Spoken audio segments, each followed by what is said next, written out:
Next slide. So for today's agenda, we have the opening remarks by Mr. Enrique Barcelli. We have Singapore, your gateway to Southeast Asia and beyond by Mr. Lau Chung Ming. Leveraging the connectivity of the Singapore hub for the cold chain supply chain management by PSA team. Sharing on logistics solutions by importing fresh, frozen and dry fruits and fruit concentrates from Latin America to Singapore and Malaysia by Andy Paredes of Kunal Nagel. And we will have all the market insights by Consumer Insights from Singapore and Malaysia by Tim Hill. So I would like to start by welcoming our first speaker. He is Enrique Barcelli. Enrique Barcelli is also the Vice President of the Latin American Chamber of Commerce. He is also a very seasoned businessman. He has been running his own business for more than 10 years, Locate and Grow, in the fresh fruit industry. So he is a producer with production companies in Peru and is one of the main importers of fresh fruit to Asia from Latin America. Enrique, the microphone and the screen is yours. Thank you. Thank you, Angela. And good evening in Latin America and good morning in Singapore. And first of all, I would like to thank everyone for taking time to be here and participate from this event. And particularly thank to Angela and her team in the LATAM Cham for organizing this. And also the long list of experienced speakers who will be following me and in talking about this interesting industry. So sometimes we don't realize that while we've been producing food for the last 20,000 years, we've been actually trading food for much longer than that. Because since humans are humans, we've been trading with food among each other. So it's been about more than 1 million years of finding ways of preserving the food we were finding, looking for ways of transporting it and preserve it. And more recently, we are also becoming more concerned about the sustainability of what we do with our industry. So in this line, this industry of food becomes critical to our existence, our progress, and particularly in our way out of the current crisis. So it's very good that we can see so many people today joining to learn about how to make this possible and more efficient. So during these 3 days, we are going to be talking about how the markets work. We'll be sharing information about logistics and e-commerce, regulations, everything we need to make sure that we can continue to thrive and we can continue to support the existence of humans in this planet and getting a little bit of more insights on the particular 2 regions that we are trying to connect this time, which is Latin America and Southeast Asia. So with all that, I welcome you all again, and I wish you a very productive 3 days of information and exchange. Thank you.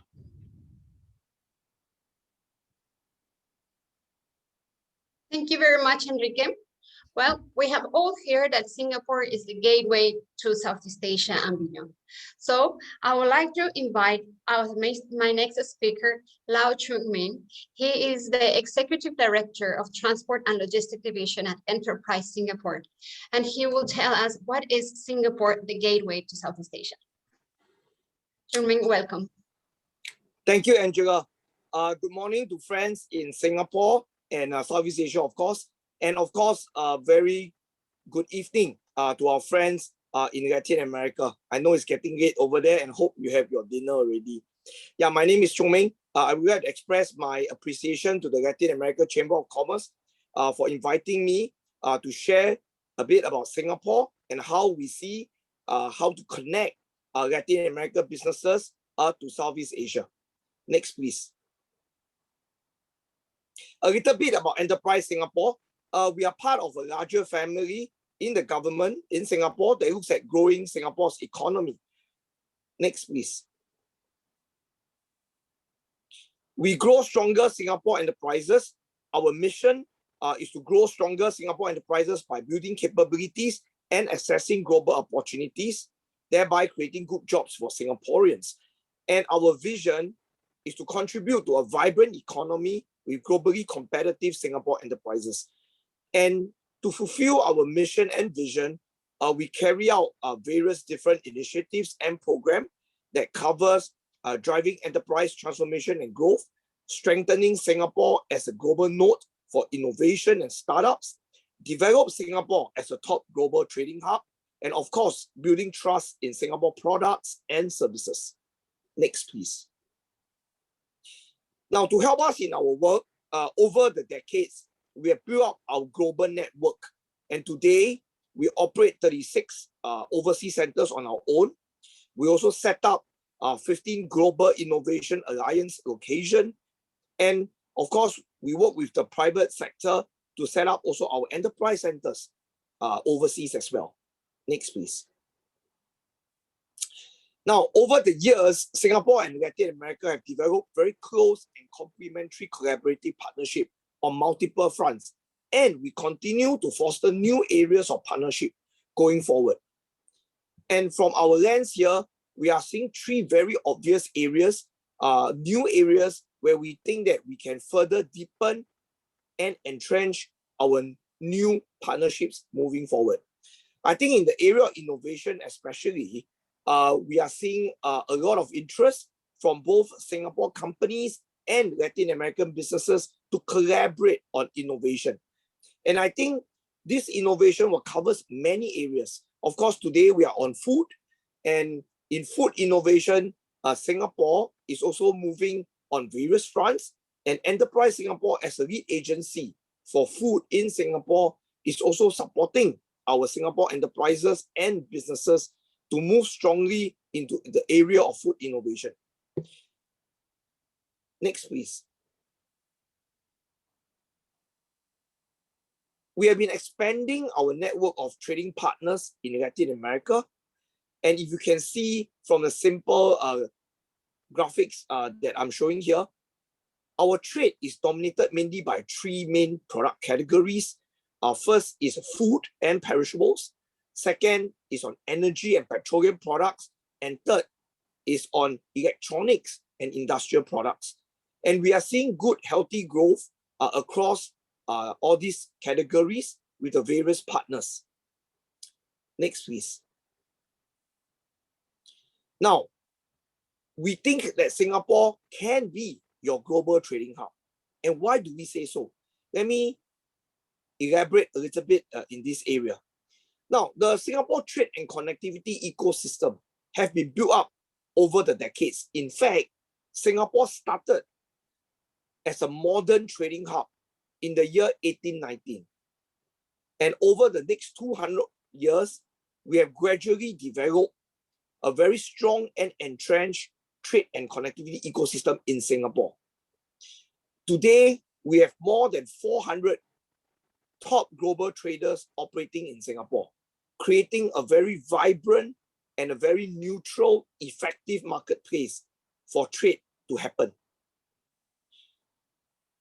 We have also built up very strong connectivity, which you are going to hear more from PSA later, especially on the air and the sea front.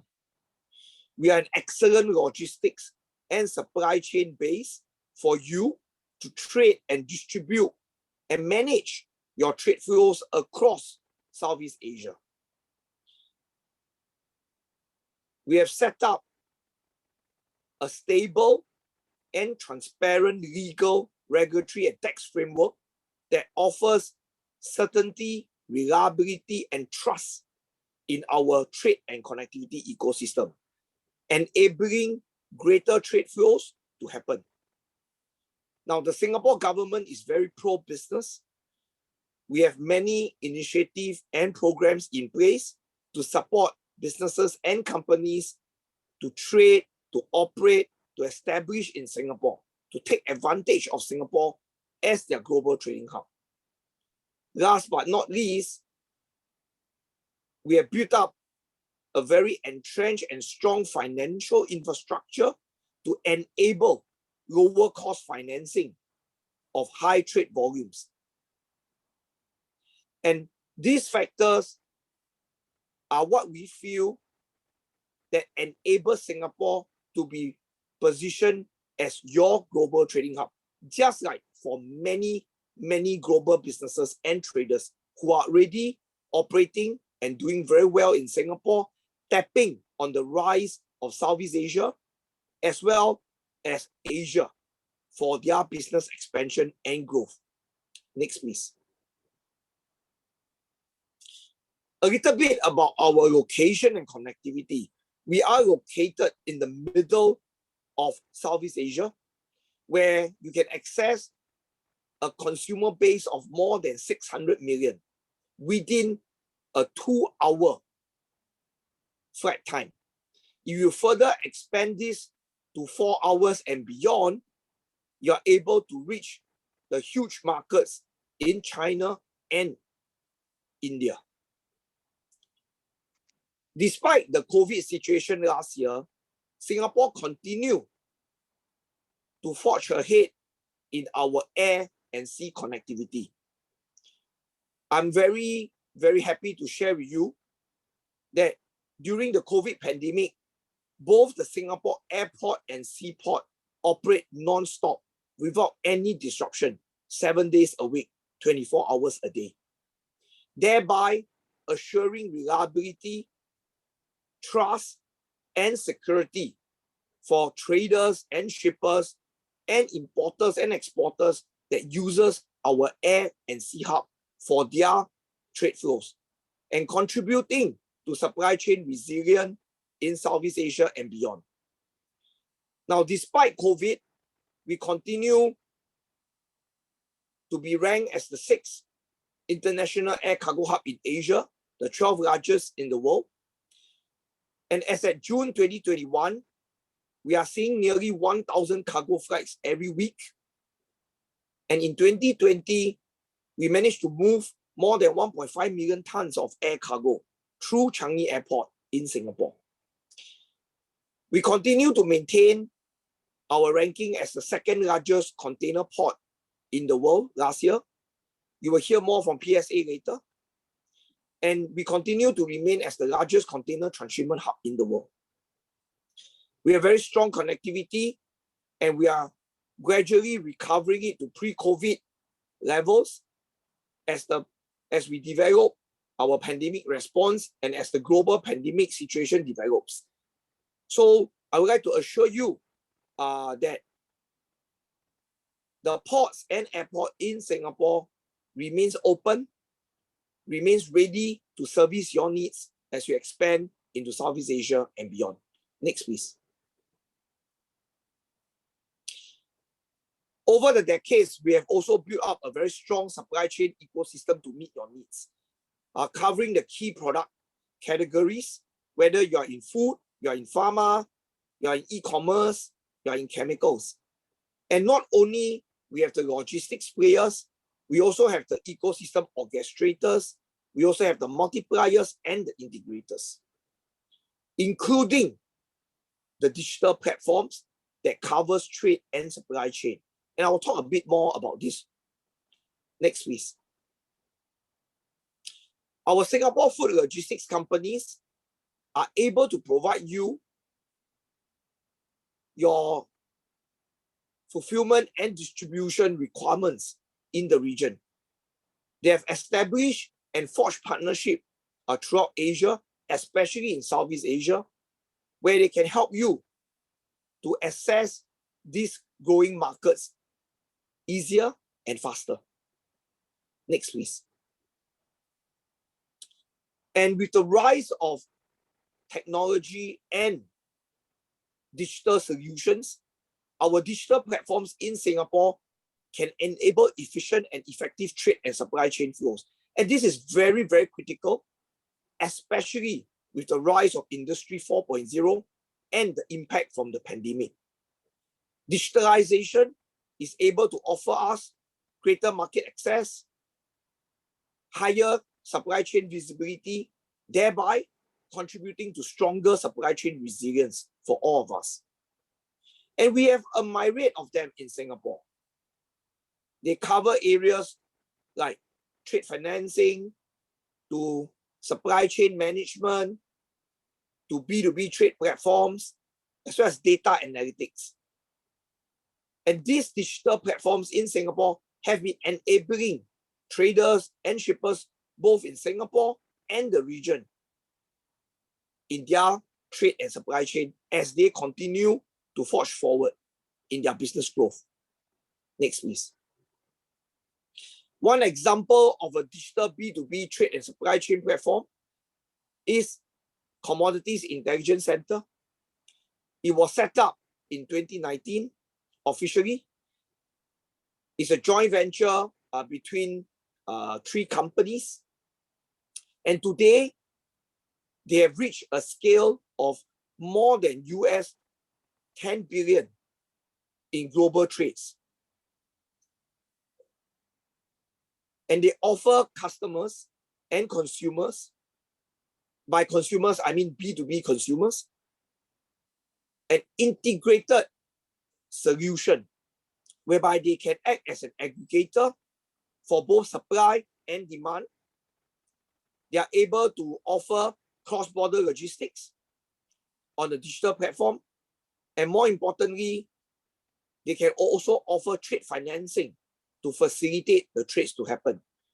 So I encourage all of you to go up on their portal to take a look and to try out. Next, please. Singapore is also not resting just purely on our location in Southeast Asia. We are continuously looking to see how we can help international traders and shippers to expand their business growth. And the new International Land Sea Trade Corridor, or ILSTC for short, is something that we have developed together with China, and it will act as a bridge and provide multimodal transport option connecting West China to Southeast Asia. It is part of the China's Belt and Road Initiative. It connects both the overland Silk Road with the maritime Silk Road. And it's very strategically situated at the intersection of 3 major trade corridors: the China-Europe, the China-Southeast Asia, and the China-Yangtze. And it links West China to Southeast Asia through Chongqing and Singapore as the 2 twin hubs. How it works is that from Singapore, we provide weekly direct sea shuttle services that connects to the Qingzhou port in the Guangxi Autonomous Area in China, in West China.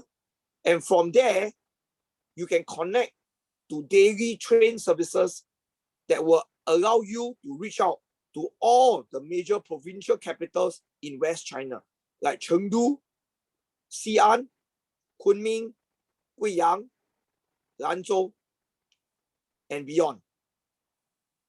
And this is a seamless operation that's offered by companies in both Singapore and China, working closely together in partnership to enable a seamless connection for shippers and traders. And more importantly, this new trade corridor will enable you to reach the huge markets in West China faster compared to the traditional routes of going through the eastern and southern ports in China. Next, please. An example of how Singapore is able to offer a safe and secure supply chain solution to international traders and shippers, I would like to share with you the New Zealand, Singapore, and the EU Transshipment Protocol. It was established in 2019 to authorize Singapore as a transshipment hub for meat to flow from New Zealand into the EU. And it is a new, innovative and intermodal transport option whereby shippers and traders can use air freight from New Zealand to Singapore for consolidation, and then we will help them to move it by sea into the EU.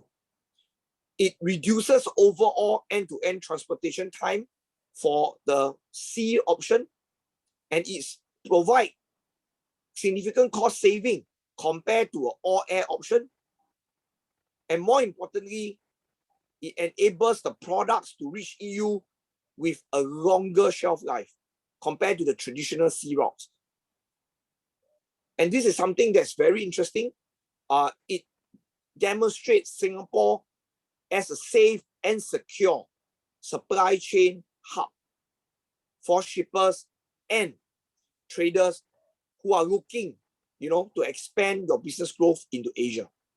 Next, please. In conclusion, this is a shout out to all of you to really look into how to leverage on Singapore's connectivity, our integrated supply chain solution, and digital platform to further your business expansion in Southeast Asia and beyond. We offer you a diverse and multimodal routes to accelerate your fulfillment and supply chain. We offer you integrated supply chain solutions that will help you to navigate securely and safely through new markets and channels. And our digital platforms in Singapore will help you to reach out to new customers, as well as to leverage on digital solution, especially in areas like trade finance, logistics, and data analytics. So I look forward to hearing from you, working with all of you to increase your business expansion into Southeast Asia and beyond through Singapore. Thank you, everybody. Thank you, Angela. Back to you. Thank you very much, Chuming. That was a very good information. And I know that sometimes it's hard to believe that Singapore is truly the heart of Southeast Asia, but it is, and it goes beyond to the rest of Asia. And in the same lines, I would like to welcome the colleagues of PSA. They will be discussing about leveraging the connectivity of the Singapore hub for the cold chain supply and change management. Karen, the screen and the mic is yours. Thank you, Angela. Right. Good morning, everyone. To everyone in Singapore, and of course, good evening to our friends in Latin America as well. So I'm Karen Tay from PSA International, based in Singapore. Very happy, of course, to be here under the invitation of the Latin America Chamber of Commerce, to be sharing with you how PSA International as the world's largest port group, as well as PSA Singapore specifically as the world's largest transshipment hub, are really your ideal partners to help you connect your cargo flow seamlessly to your desired markets in Asia. Okay, so we first start off with an introduction of PSA's global network. Now, being the world's largest port group, we operate a total of 60 sea terminals, rail terminals, and inland container depots throughout 53 locations in 26 countries. Our flagship terminals are, of course, in Singapore, as well as in Antwerp. You can also see on this map that we have terminal presence in Latin America countries such as Brazil, Argentina, Colombia. So with PSA having this vast network, when cargo owners ship their cargo on shipping line networks that call from one PSA port to another PSA port, that really helps PSA to have better visibility of your cargo and puts us in a better position to help execute a smooth orchestration of your cargo flow. So why work with PSA really? PSA has been proactively transforming our business vision such that we are now not only a well-established port group who has won numerous terminal awards in both our terminals globally as well as in Singapore, we are also a global supply chain orchestrator where we work with valued cargo owners like yourselves in various industry verticals, cold chain being one of them, to ensure that cargo and logistics can move smoothly both upstream and downstream beyond the port. So besides just the ports operating 24/7, 365 days a year, our cargo solutions team based in Southeast Asia also provides specialized cargo management services, supply chain solutioning, as well as multimodal solutions to help both importers and exporters extract more value out of an effective as well as a sustainable supply chain. When we talk about perishables, including fresh fruits in the cold chain industry, getting to your markets in a timely and speedy manner is of course very crucial. In today's context, Asia, especially China, is also offering a large consumer base which cold chain exporters like yourselves will want to extend your outreach into. So the Port of Singapore, being at the crossroads of strategic shipping lanes, is very relevant to your cargo flow because of the 4 key competitive advantages that we can bring to your fresh fruits supply chain. Firstly, excellent connectivity, connecting you to more markets within Asia, compared to if you were to manage your shipments through direct shipping from source to your end destination. Second, superior cold chain integrity through our reliable reefer monitoring services. Third, complementary Port Plus value-add solutions that can bring you agility in reacting to changing market demands. And of course, lastly, our solutions are centered upon smart technologies, innovative digitalization, which really helps to give you that digital edge to executing your supply chain. So as you can see on the screen, reliability, fast outreach to your end markets, cost effectiveness, a clean and green supply chain are really all value propositions that you can look forward to building in your supply chain if you propel your shipments through the transshipment hub of Singapore. Now, first on connectivity, which Chong Ming has also mentioned, this is a map of the shipping networks that link from the various global regions to the Port of Singapore. Several things to look out for on this map. Firstly, if you look at the numbers in terms of the brackets, right, that really refers to the weekly sailings between that region and Singapore. So for example, take a look at Latin America, which is more towards the right-hand side of the map. We have 9 weekly sailings connecting between Latin America and Singapore. And then onward, we have another 78 weekly sailings connecting between Singapore and North Asia, or more than 200 weekly sailings connecting between Singapore and Southeast Asia. This refers to the shipping networks, and the permutations of shipping networks that you can utilize would be far more than if you were to do direct shipping from Latin America to your end markets in North Asia or China. So good connectivity in addition to that frequency will mean that there is time, speed, and even cost effectiveness for your supply chain, because you can really compare the freight options between carriers. In fact, take a look at some of the carriers which are having their networks centered around the Port of Singapore towards the bottom of the slide. You may be familiar with some of these names, in fact, quite a number of them, because they do call Latin America, and these are also the shipping lines which have their networks in Asia centered around the Port of Singapore as well. This is also another slide as a testimony to our connectivity. It shows the number of refrigerated containers that PSA Singapore handle on an annual basis, close to 2 million TEUs of refrigerated containers every year. And just between Central South America and Singapore, 150,000 TEUs every year, of which, of course, most will be transshipped onward to North Asia as well as Southeast Asia. To support this, if you look at the right-hand side of the screen, we have a total of 12,000 reefer points, unparalleled in the region. We also have a specialized reefer care team in PSA Singapore to take care of your cargo requirements.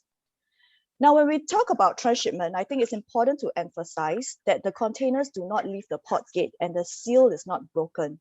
We simply, as a port operator, discharge them from the first leg vessel, stage them in the port for a number of days, to catch the second leg vessel, which could arrive either tomorrow or a few days later. So it's important to note that transshipment is not necessarily taking a longer transit time or being more expensive.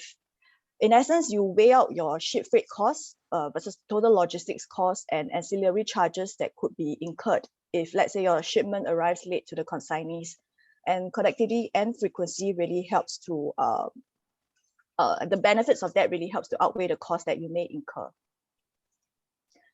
Moving on to our reefer capabilities, handling capabilities in PSA Singapore. Again, this is quite a busy slide, but I would like to first bring your attention to the bottom right of the slide, where we talk about the automated reefer monitoring system, or ARMS for short, deployed in PSA Singapore. For every reefer unit that transships through our ports, it is connected to a monitoring device.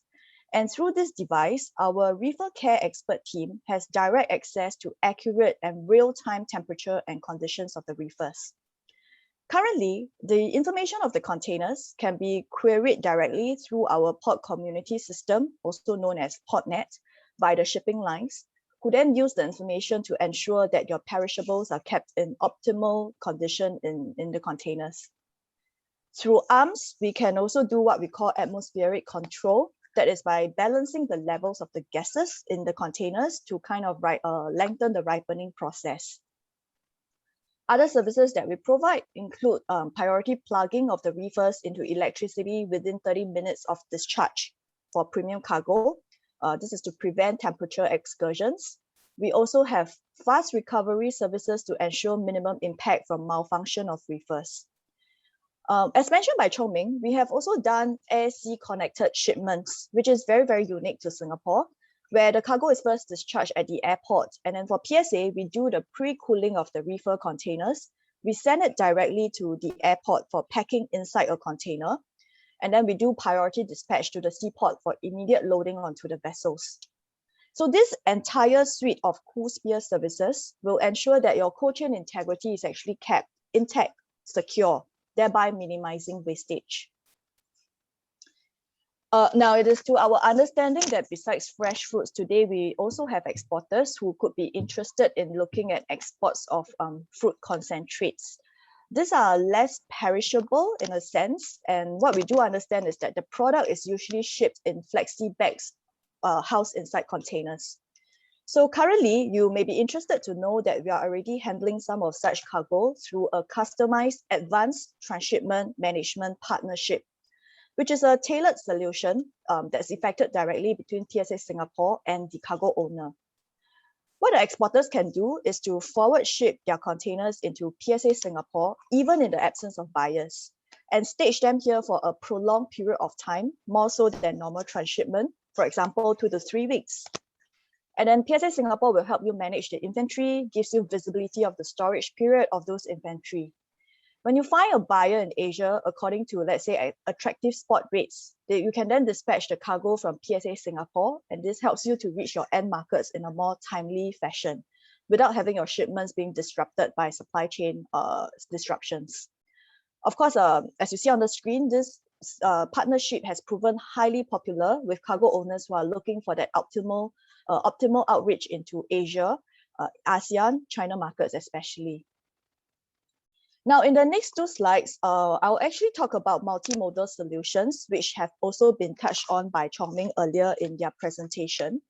So firstly, on this slide, you can see that we have actually worked with Enterprise Singapore on an approved G2G protocol to do what we call air-sea shipments of chilled meat through New Zealand to Singapore and then onward to Europe. Right, so the role for PSA, as I've mentioned earlier, is to really do pre-cooling of the reefers, dispatch the containers to the airports, and then afterwards also maintain that priority dispatch of the containers onward to sea for loading onto vessels. So this air-sea shipment really provides that sweet spot between an all-air shipment, which could be very expensive, or an all-sea shipment where the transit time will take very long. So shelf life is enhanced in this multimodal solution. In the next slide, this slide, we are also talking about the International Land Sea Trade Corridor, where we link Singapore, shipments from Singapore to southwestern China by sea, and then onward to western China by rail. As we understand, Western China has a huge consumption base for perishables.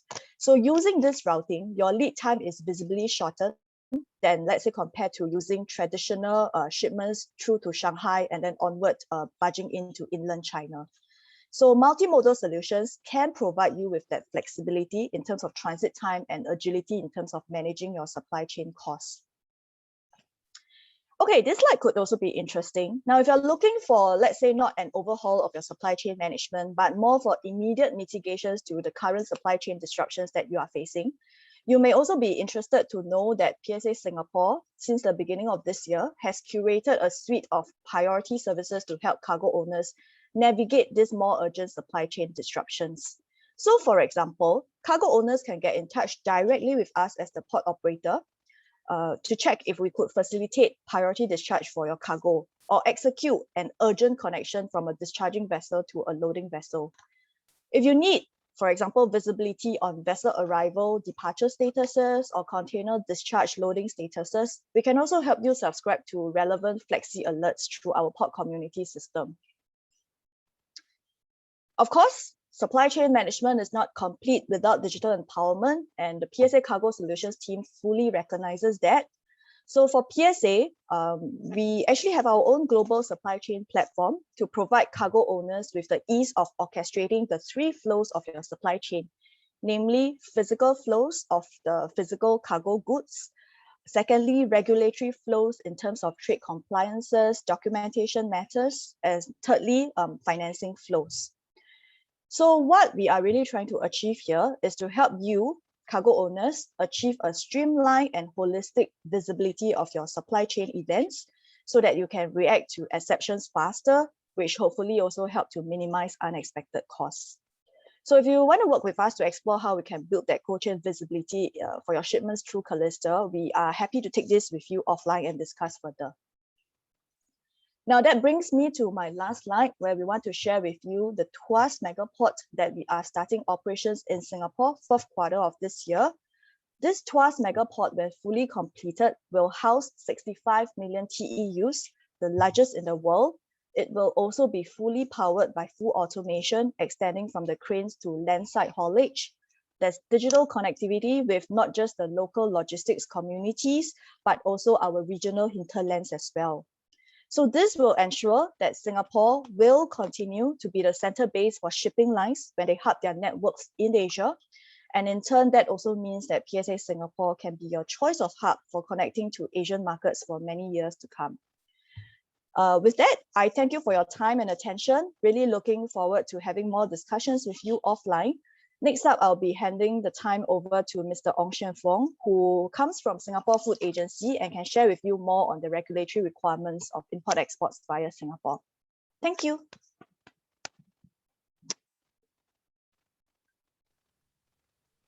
Thank you very much, Karen. And welcome Ong Xuan Feng from Singapore Food Authority to tell us more about the requirements of entering the fresh, frozen, dry fruits to Singapore.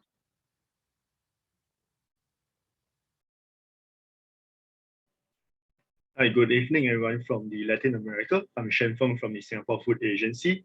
I'm from the Industrial Development and Community Partnership Division of the Singapore Food Agency itself. So I'll share with you guys some of the import requirements for importing the fresh fruits as well as dried and concentrate fruits into Singapore. So my presentation will just be one slide. So as you can see, for those who are intending to import fresh fruits and vegetables into Singapore, you can do so via a very simple process. You just need to link up with a licensed fresh fruits and vegetable importer in Singapore that's based in Singapore, and you can do so directly and you can commence the trade itself. For any fruits and vegetables that's coming from Latin America itself, you will need to provide a phytosanitary certificate that shows that the product is free from the South American leaf blight.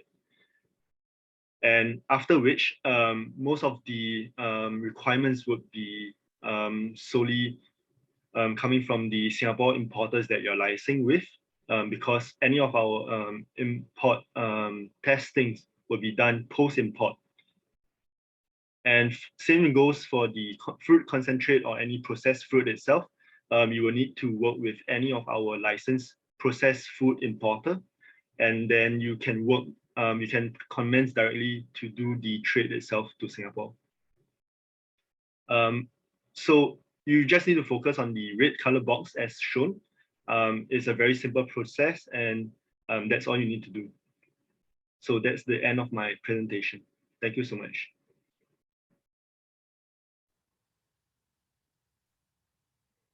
Thank you, Somfen. That was sweet and short, and that's how actually we run business in Singapore. It's a very streamlined.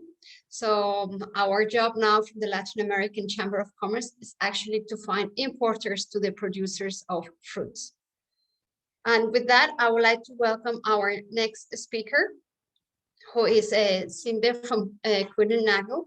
She will be sharing on logistics solutions in importing fresh frozen dry fruits and fruit concentrates from Latin America to the ports of Singapore and Malaysia. And I have seen that we have some questions. I will address those questions after these presentations, as Cindy and Karen will have the answers. Welcome, Cindy. Hello, hi, thank you, Angela. Good morning, Singapore, and buenas noches to all our friends from Latin America. Thank you very much for the invitation to talk a little bit on the logistics.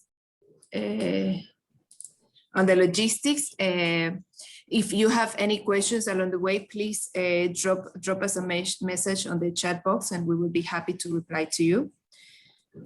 If I am in charge of the reefer product in Singapore and Malaysia. And first of all, I would like to give a quick company background. So Kuehne+Nagel was established in 1890 and has grown to a world market leading forwarding company. We are more than 72,000 people active in all possible modes of transport and in every aspect of the logistic. The company invests in adding people into the reefer network and has dedicated reefer setups in key countries. We count with 55 branches with dedicated reefer team worldwide. I think you can see me now. Okay. This is our overall volume. Our total reefer volume worldwide is 300 TEUs, which from Central and South America, our export volume is around 30,000 TEUs, mainly to Europe and Asia. Our KN Fresh is our air freight division, specialized as well in perishable cargo, such as flowers, fruit, fish, and food. We have over 1,000 dedicated specialists. And this is our presence of our offices in Latin America. This is your fruit journey. The main challenge is to ensure the quality of the fruit from origin to destination. The challenge, as you can see, the challenge begins right after the fruit is harvested, as it has to undergo through several stop points before it's ready for export. So goes first to the grower, then to the pack house where the fruit is washed, graded, labeled, sorted, and packed according to the mode of transport. This can be sea or air. At this stage, it's important to have a reliable logistic partner experienced with the handling of perishable who can arrange the proper transportation all the way up to the importing country and deliver to, let's say, the wholesaler, distribution center, retailers, or the final consumer. Singapore and Malaysia are full of opportunities. As we heard earlier, Singapore is one of the world's most open market economies and is highly dependent on international trade. The country has practically no agricultural production, and we can say that 90% of all food products are imported from a large number of countries worldwide.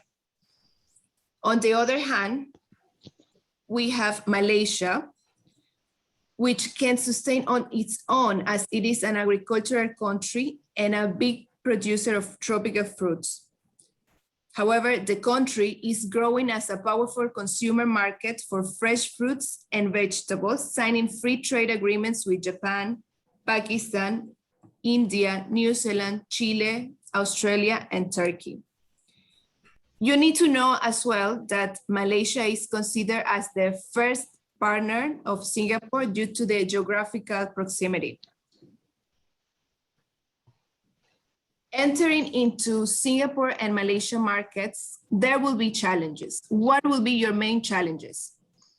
Due to the nature of the product, which is highly perishable, you will be facing some obstacles. Some fruits have very short shelf life, and sea freight might not be the most suitable mode of transport. Therefore, you will have to choose the air freight solution.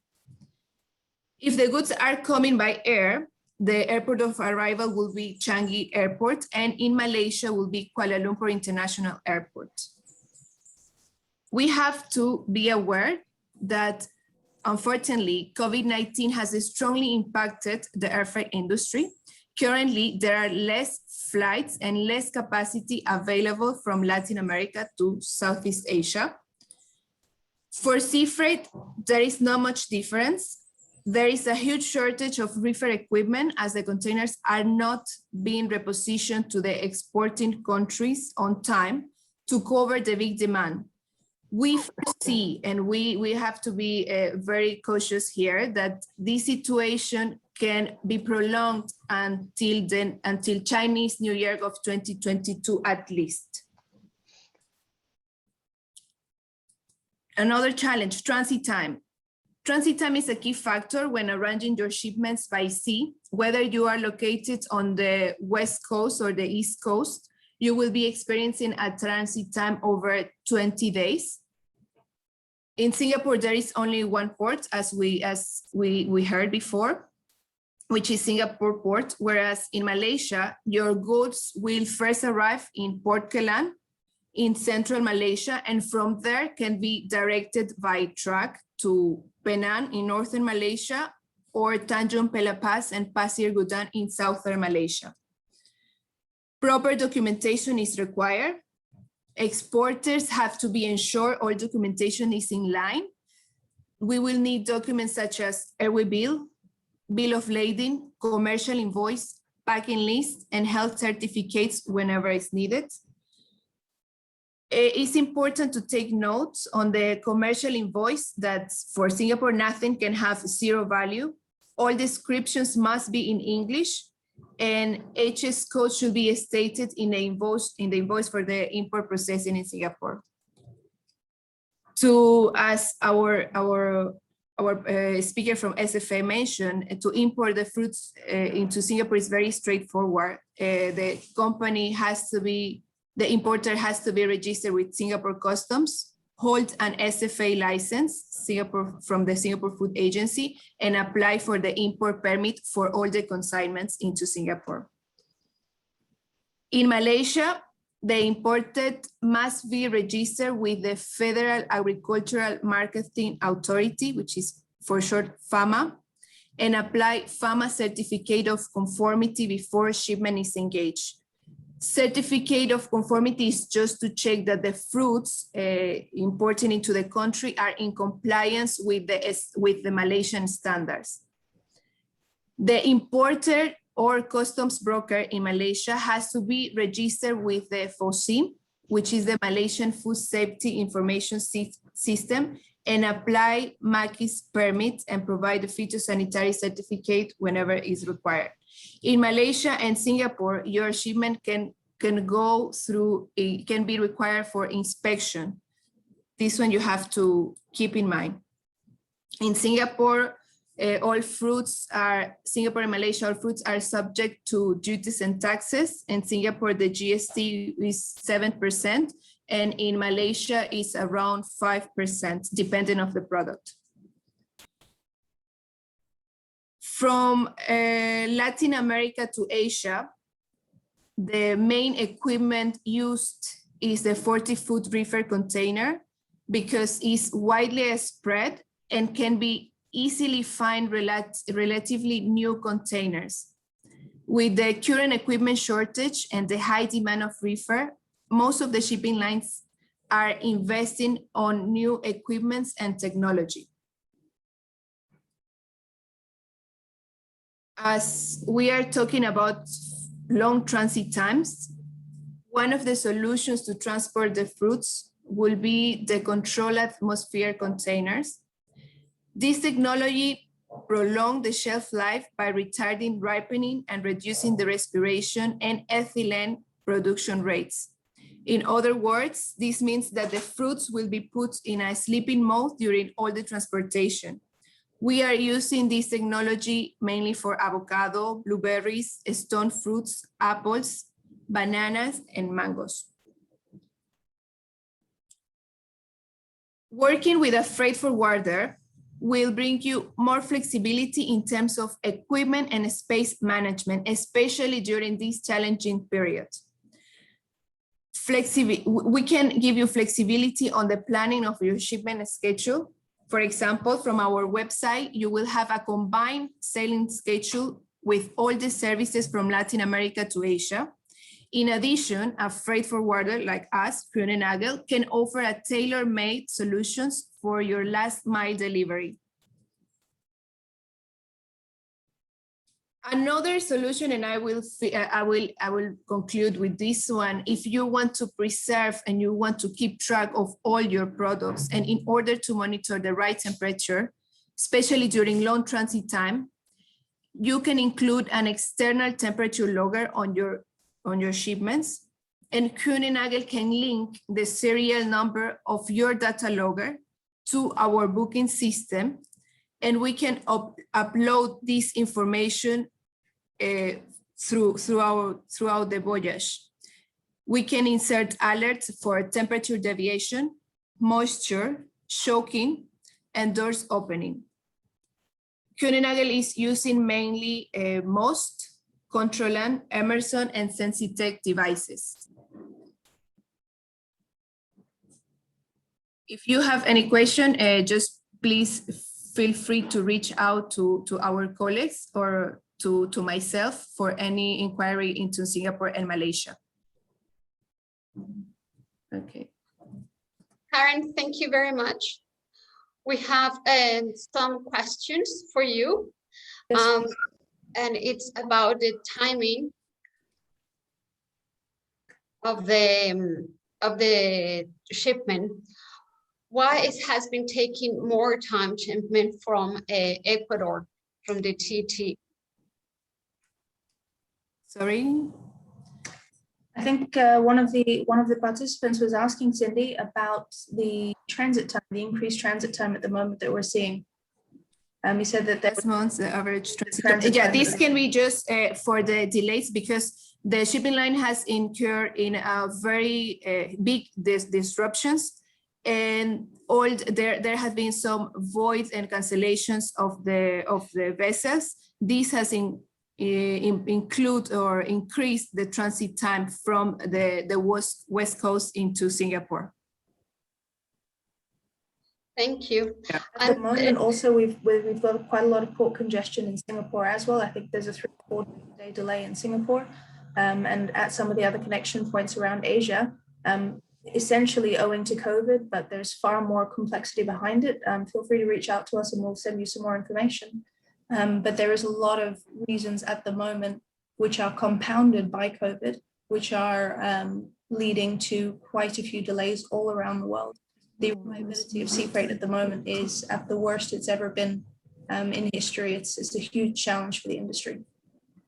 Karen here from PSA. I guess as the port operator, I'll probably be in quite a good position to answer this question as well. I think perfectly like what Sonia mentioned, right now, all the congestions and delays are a compounded effect of all the different types of factors that we are seeing, whether it's container shortage or vessel delays and all that.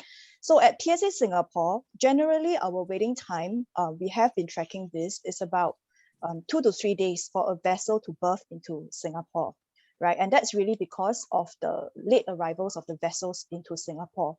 Why late arrivals? Because of also all the upstream and downstream accumulated delays that we are seeing. For example, like just 2 weeks ago, we have been seeing that typhoon effect in Shanghai. So that means that all the vessels that are coming into Singapore would be bunching or arriving late. And then downstream, we also see COVID still having an impact in some of the regional ports, Southeast Asia ports, for example, like Vietnam, Thailand, even India. So it's difficult for the shipping lines to send some of their cargoes over to these ports, and they are all still being staged in Singapore, which also means that this impacts the ability of the shipping lines to further discharge cargoes at the port of Singapore. So there's cargo rollover effects, which then you will see that accumulated delays downstream that could be leading to more than 50 days. Yeah. Thank you. And the next question is there connectivity to Argentina from Chile's port? I think Kun and Nagel can come in to help answer as a forwarder, but I've also helped shed some answers. Yes, I've just did a check online. There is actually one service that's operated by Hapag-Lloyd, Maersk, as well as CSAB that connects from Chile to Argentina directly. Weekly capacity, as in the size of the vessels, is about 4,000 TEUs, but that really depends on how much the shipping lines are giving allocation to either the exporters directly or to forwarders like Kun and Nagel. I mean, as Karen mentioned, there are services from which port I can see? Argentina to Argentina from Chile. Yeah, by land. I mean, you can connect first from Argentina to Chile, and from Chile we can. There are services into Asia, definitely. Yeah, but in between those countries, England will be the connectivity option.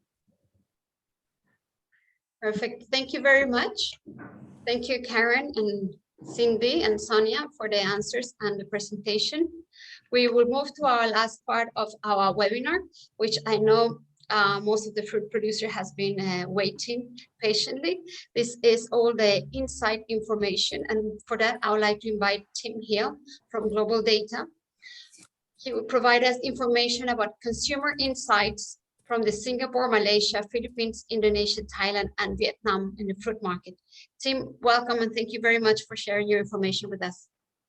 Thanks very much, Angela, and thanks all your team from the Latin American Chamber of Commerce in Singapore for inviting me onto the program. Let me do a share screen so I can kick off. So hopefully it now says opportunities in the Southeast Asia fruit sector. Is that right? Did I get that right, Angela? Yes, that's right.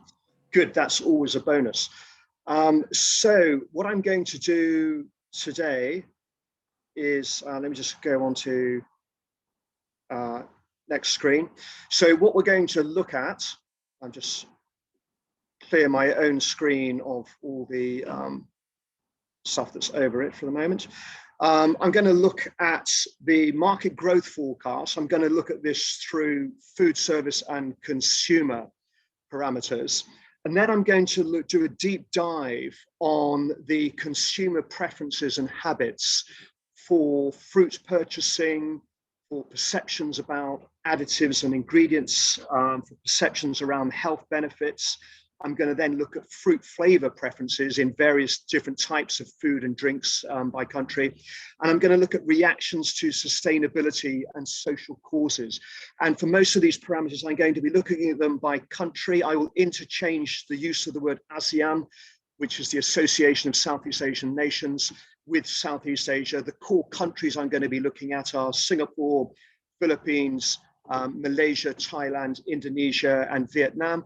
The flags on the right, the basket of hay, that's the ASEAN flag symbol. And then underneath that, I'll be looking at some global and also some regional comparisons as well. And I'll also be looking where I can at differences by generation and also differences by gender.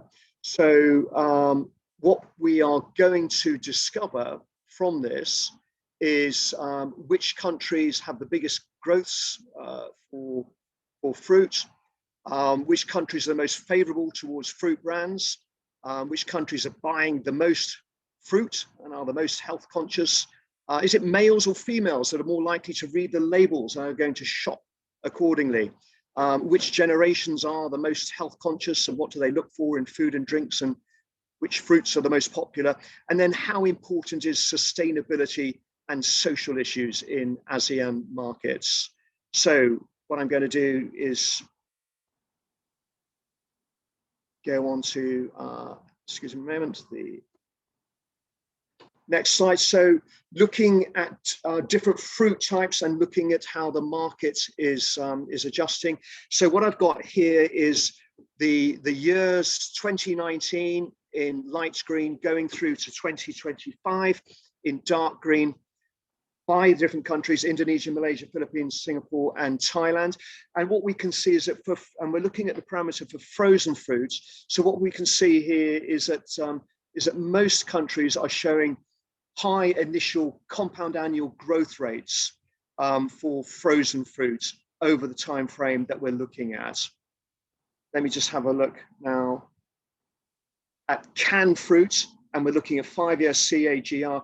And what we see from this one is that the Philippines in particular shows the highest compound annual growth rates for canned fruit. And when we look at a lot of the slides that I'm going to be showing shortly, we'll see actually the Philippines does seem to be quite enthusiastic about their fruit. Second on this one looks like Singapore showing high growth rates for canned fruit. For canned peaches, Singapore again is the second highest CAGR growth rate for canned peaches. And for canned pineapples, again, we're looking at something similar: Philippines and then Singapore, but with Indonesia and Thailand also showing some strong growth rates as well. Looking at this now by the food service sector, so the quick service restaurant fast food channel for fruit juice, so the juice sales through quick service restaurant fast food, what we see is that there was obviously a big hit in 2020 and in 2021 as people were unable to go to quick service restaurants and fast food restaurants at quite the rate that they used to do due to the pandemic. But we then see from 2022 onwards the start of resumption of growth for fruit juice through this channel. And then finally, and what I've done here is I've changed the formatting so that we're starting with 2018 and then 2019, and we're looking at the 3-year compound annual growth rate for food service. And what we see is that 2020, 2021, and 2022 is for 3-year CAGR. All markets are showing a negative, but obviously we see the start of a rebound in 2022, so that by 2023, looking at it as a 3-year CAGR, we will see a good recovery then starting from 2022. Thailand, which is in orange, takes the biggest hit from COVID, but as you can see, it does start to recover from 2022 onwards. So what I'm going to do now is we've looked at a bit at the market, we're going to look at consumer preferences, we're going to look at an overview of fruit and fruit-based consumption by countries. Foreign brands do seem to be the most popular in Southeast Asia. Foreign brands here are indicated in dark green. And you can see at the bottom of this chart here, we've got the total for Asia Pacific, not just for Southeast Asia. So what we're doing is we're comparing the Southeast Asian countries at the bottom with all Asia Pacific respondents. And this is from a survey that's one of our regular quarterly surveys that we do. We just published this at the end of June 2021, and I've done this particular split just for this presentation. So this isn't, these slides are not available otherwise through global data, although the raw content is. When we look at this by demography, what we find is that the Gen X and Gen Y seem to be particularly in favor of foreign brands. The older generations don't seem to be quite so bothered, but the Gen X and the Gen Y, more so than the regional average, seem to quite prefer their foreign brands when it comes to juices and non-alcoholic drinks. We asked the question, let's move this. How would you describe your spend on juices and squashes? And Indonesian consumers towards the bottom indicated they're likely to favor premium juice brands, and Thai and Vietnam consumers are likely to buy larger quantities. When it comes to the generations, Gen Y in particular seem to want to spend their spare cash on premium brands. When we looked at it by gender, this was one of the few where it was the males that were seemed particularly keen on this, and males aged between 25 to 34 that particularly favoured premium brands for juices and squashes. When we asked how would you describe your spend on fresh fruits and vegetables, what we found was that Philippines consumers, way more so certainly than the Asia Pacific average, nearly twice the Asia Pacific average, and much more so than the other Southeast Asian countries, said they're more likely to buy large quantities of fruit and vegetables. So they are particularly keen on this sector. When we asked, are you actively trying to increase your consumption of food or drink that contains fruit or fruit juices? We found a good response here throughout Southeast Asia. So particularly Indonesia, Malaysia, and Philippines respondents indicating way more so than the Asia Pacific average. And it actually seems that most of Southeast Asia here is ahead of the Asia Pacific average, saying yes, they are actively trying to increase their consumption of food and drinks that contains fruit and fruit juices. When it came to generations, it was Gen Y who said they're particularly looking to increase consumption of fruit and fruit juices. And when it came to gender, it was females aged 25 to 34 who were the most keen on this. What I'm going to look at now is part 3 is additives and health concerns. So most consumers claim to be looking to reduce sugar consumption. The question was, I am actively trying to reduce consumption of food and drinks that contain sugar. And we've got 40% Asia Pacific average saying yes, but most of Southeast Asia, with the exception of Vietnam, beats the Asia Pacific average for that. Boomers are the most sugar conscious. This is one of the rare ones where the older generations do seem to be more health conscious than the younger ones. When it came to looking at this by gender, what we found was a 47% of females, so way more so than even the boomer average, 47% of females aged in the 45 to 64 category. So that puts them into the Gen X category as well, were particularly sugar conscious, trying to reduce their consumption of it. When we asked, are you actively trying to reduce consumption of food and drinks that contain artificial flavors and colorings? And for this one, Indonesia and the Philippines respondents did seem to be quite conscious of this, more so than the rest of the Southeast Asian respondents, and certainly more so than the Asia Pacific ones. By generation, it was Gen Y, and particularly females aged 25 to 34 that were actively trying to reduce consumption of foods products that contain artificial flavorings and colorings. When asked about consumption of artificial sweeteners, Indonesia and the Philippines said that yes, they were looking to avoid artificial sweeteners. And for Indonesia, it looks like it's not quite, but nearly getting on for double the Asia Pacific average. And by generation, it was Gen Y, but again, particularly females aged 25 to 34. So we're noticing a clear trend here that when it comes to health consciousness, it does seem to be the females that seem to be more worried about what things say on the tin, and perhaps shopping accordingly. But Gen Y, we notice in particular, seem to be more conscious of this than the rest of the generations, and yeah, certainly than the silent generation who don't seem to be particularly bothered by this one. We're now looking at perceptions of the health benefits of fruit, which is a good link in.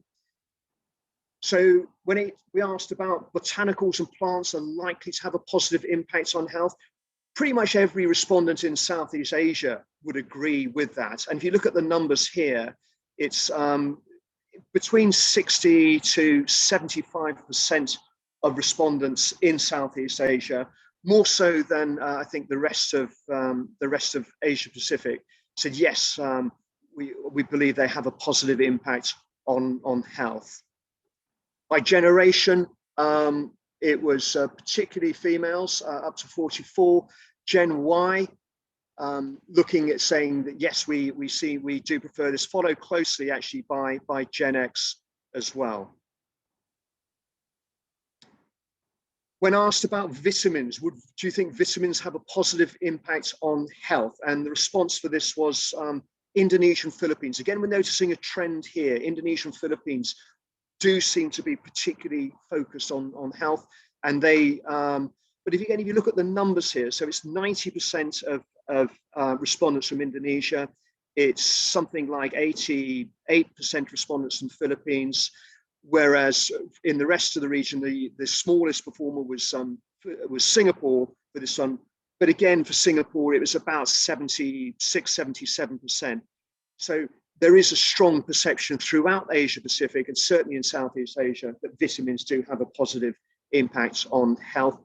And then when we looked at it by generation, what we saw was that it's the older generation. This is the one where the silent generation in particular, followed by the boomers, were particularly keen on this, but also, again, females, particularly in the age range of 55 to 64. So that puts a bit of Gen X into the boomer generation, who were particularly keen on buying stuff with have vitamins, food and drinks with vitamins claims.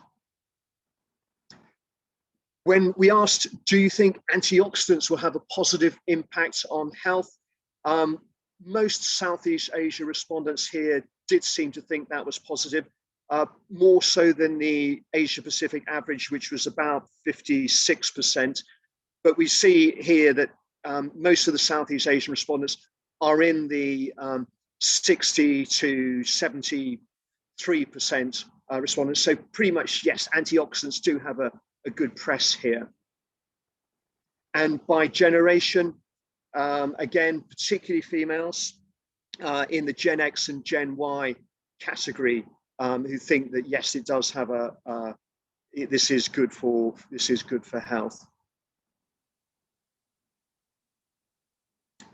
And Southeast Asian respondents much more likely than the Asia Pacific average to think that high fructose corn syrup is good for health. But if we look at the numbers here and we compare it, excuse me, to the vitamins, what we see is there is not as much support. The Asia Pacific average for high fructose corn syrup is just 30%.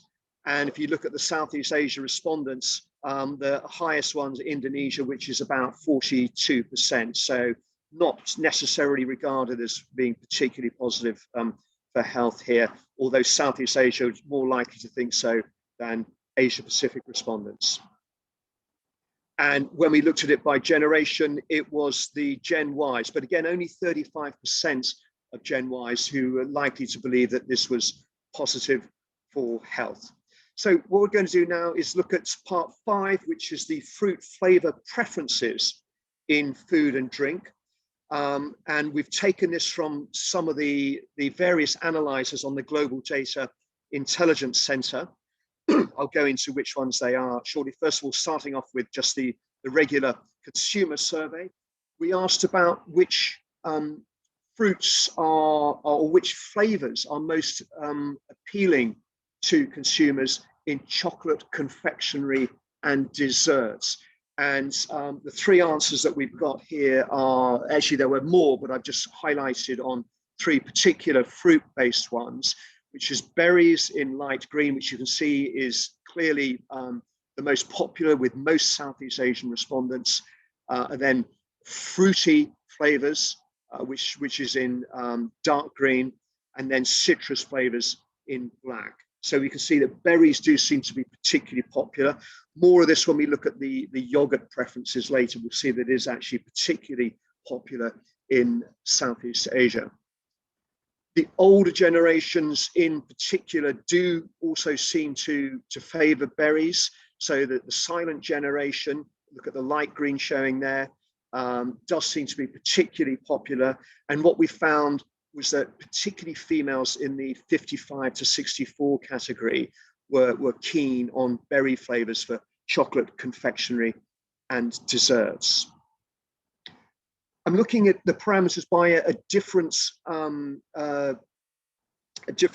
focus now. What I've done here is looked at one of our other surveys from the end of 2019. What we do here is we've got this this tool, this instrument within the Global Data Intelligence Center that allows the user to look at respondents by criteria, by flavor, by income group, by gender, by demography. And I've just done a quick screen grab of these to ask about berry flavors in yogurt. And I'm looking just here, Singapore against Malaysia. And we find that yes, berry flavors are particularly popular in both countries, but especially so in Malaysia. Looking at the same screen grab with Indonesia and Philippines, again, we see massive interest in berry flavors, particularly strawberry, and it seems to be almost equally popular in both Indonesia and Philippines. And what I've done here is I've compared Thailand, we don't have Vietnam for this particular parameter, and on the right, I've just done the global responses. So what we see in Thailand is in light gray is that coconut is also a very popular flavor for Thailand. We'll see that later when we come to look at soft drink preferences as well, compared with the rest of the world. If you look at the strawberry flavors for the rest of the world, 57%. And if I just quickly just go back up and you see the Asia Pacific, you see pretty much every country, apart from I think Singapore, was way more keen on strawberry flavors than the rest of the world. What I've done is taken a screen grab here from a different parameter, and I've done this so that we can look at juice flavors that are the most popular. And what I've done is I did an extraction a couple of days ago of the Global Data Online Price Intelligence mechanism. What this does, it's a real live extraction. What we do is we have bots that go out and they extract data on food, beverages that are sold with online pricing throughout the whole world, actually. And so what you can see on the left is Singapore, on the right is Malaysia, and you can see the top product counts for, this is for juices. I've just done an extraction for juices, and you can see for all the stores that we look at for online pricing, you can see for Singapore, the apple, coconut water, orange, carrot are the top 4 most popular. Whereas for Malaysia, it's coconut water, orange, apple, and prune. And then the brand owners, and you'll see similarities in the brand owners because of course there are companies that serve both countries, which are side by side, like Fraser and Neave and Malaysia Dairy Industry. But we can see the top brand owner names there for Singapore and Malaysia. On my next slide, I'm going to look at the Philippines, and you can see on the left is, the left is Indonesia, on the right is the Philippines. So apple juice is the most popular in the Philippines, and you can see on the right some of those most popular brand owners that are operating in the Philippines that are selling through online distribution. And on the left for Indonesia, you can see original flavors seem to be most popular in juices. They're followed by guava, apple, and orange. And again, just to the right of that, you can see Snyder's and Sunkist and Citrus World, some of the most popular brand owners that are selling through online distribution in the Philippines. And for Thailand, again, what we see is that coconut water is one of the most popular, or the most popular, when sold through online channels, actually neck and neck with orange. Actually, the most, orange also has 11 for the product counts. And then for the brand owner names, we see some different companies here, but the top 5 for Thailand: coconut water, orange, tomato, orange pulp and prune. And again, this is through the leading online pricing distribution stores in Thailand. So this doesn't go into necessarily, or doesn't go into the food service sector or stuff that's sold in roadside mom and pop shops. Okay, what I'm going to do now is finish off with a look at how ASEAN consumers differ from those in China and Australia towards sustainability and social causes in how they treat brands. So this is from one of our surveys from last year, in which we asked, would you consider paying more for products or services that support environment protection? And we've got the percentage of respondents here saying yes. So in so from the left, I'll say the Australian flag, 60% of respondents. In the middle, 87% of Southeast Asian respondents. And I've shown the ASEAN flag there, the hay bale. And on the right, I've done a comparison with China, which is 84% respondents indicating that they would. So ASEAN consumers indicate that they are more likely to pay for products or services to support environment protection. Does that mean that if you have a brand that will support environment protection, that you're guaranteed to be a market leader?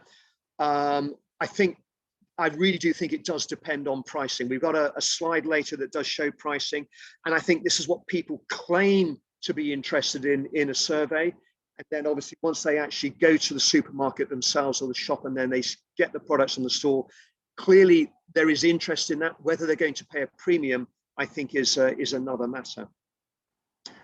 We asked about, would you consider paying more for products or services that support fair trade? And the percent answering yes for this was overwhelmingly in favor of the ASEAN respondents. 81% said that yes, we do support fair trade products, against China's 71% and Australia's 60%. And the APAC average I've got at the bottom there is 72%, so well ahead of the Asia Pacific average. We asked, I will stop buying products from a brand whose values don't align with my personal beliefs. And China was highest on this, was 67%. The Asia Pacific average was 60%. ASEAN respondents, 65%.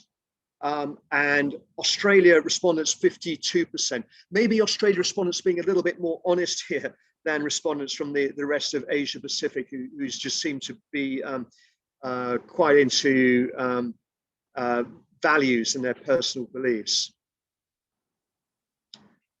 This is an interesting question. We asked, support the local community is more important than buying from larger multinational brands.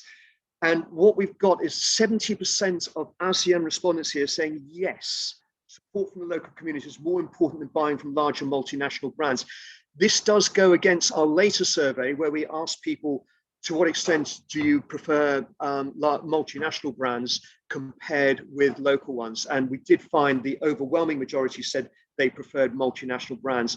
So again, I think it's what people are saying, that in an ideal world, they would like to support the local community. The reality is they do feel, I think, a lot more trust in foreign brands. Then when we ask, do you want to support brands that actively address global social issues, such as racism, sexism, etc., the percentage respondents saying they strongly agree or somewhat agree. The Asia Pacific average was 62%. China respondents saying, yes, they're really up on these global social issues. ASEAN respondents close by with 68%, way more so than the Asia Pacific average. Australia respondents saying we're not quite so interested in this. When it comes to diversity, do you support brands that promote diversity? China respondents again saying yes, they're really into this. ASEAN not so far behind. Australia respondents not quite so focused on this. The Asia Pacific average is 70%.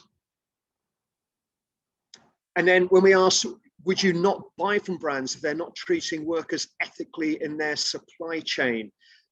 Interestingly enough, 75% of respondents from China said yes, although how they define treating workers ethically in the supply chain, I guess, is up to them. 70% of ASEAN respondents agree with that, 60% of Australia respondents, and the Asia Pacific average for this was 66%.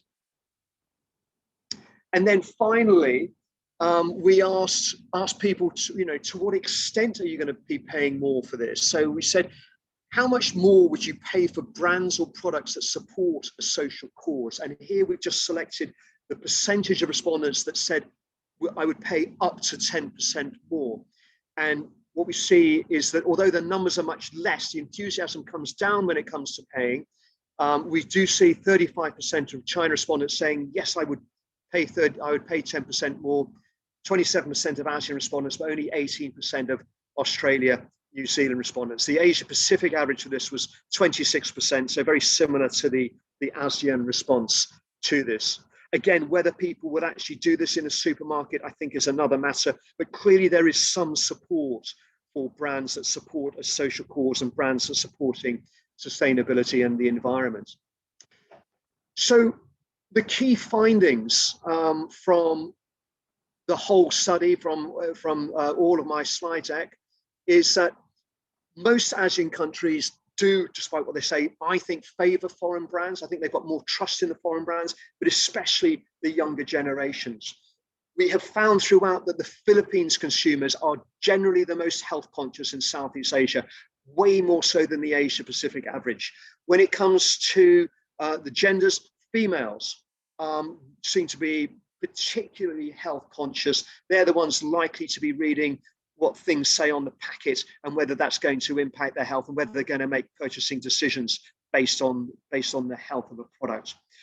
The younger generations tend to be a bit more health conscious than the older ones. There are exceptions such as avoiding sugar and also the preference for products that contain vitamins.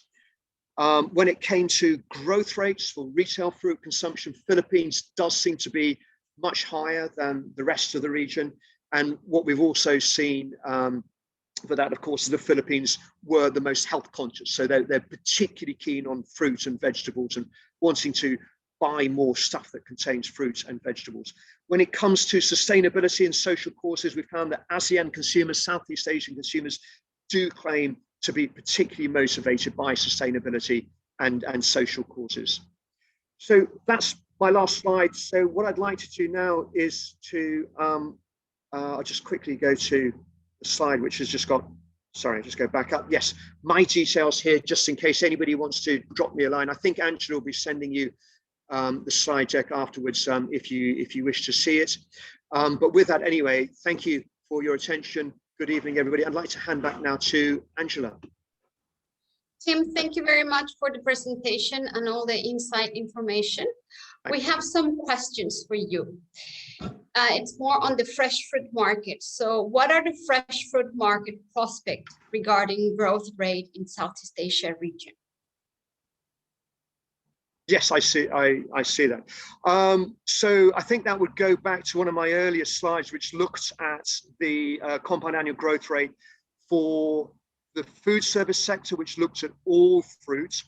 The consumer sector I've used as a proxy for which I had frozen fruit and I had canned fruit, because we don't follow fresh fruit in the consumer retail sector as such. But if you look at a proxy for the cans and the frozen, then if you look at the food service market for fresh fruit and also for fruit drinks as well, we do see once the region has emerged from the pandemic, which is starting to happen. It started to happen this year. Hopefully we'll get stronger growth in 2022 because most of Southeast Asia is still in the very strong part of the pandemic at the moment.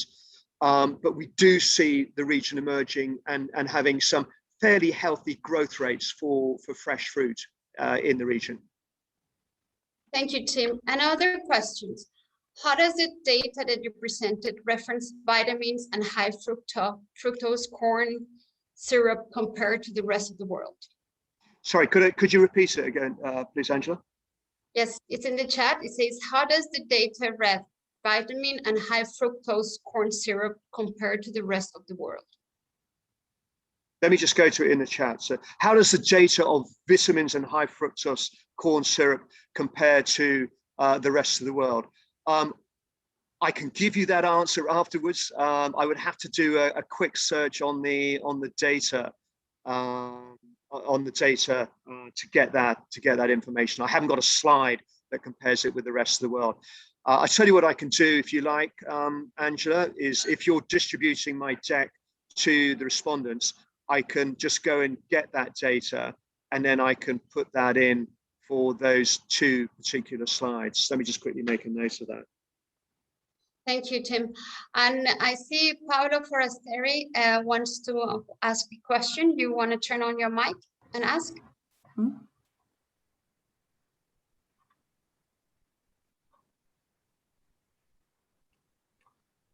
Okay, I think the hand is down.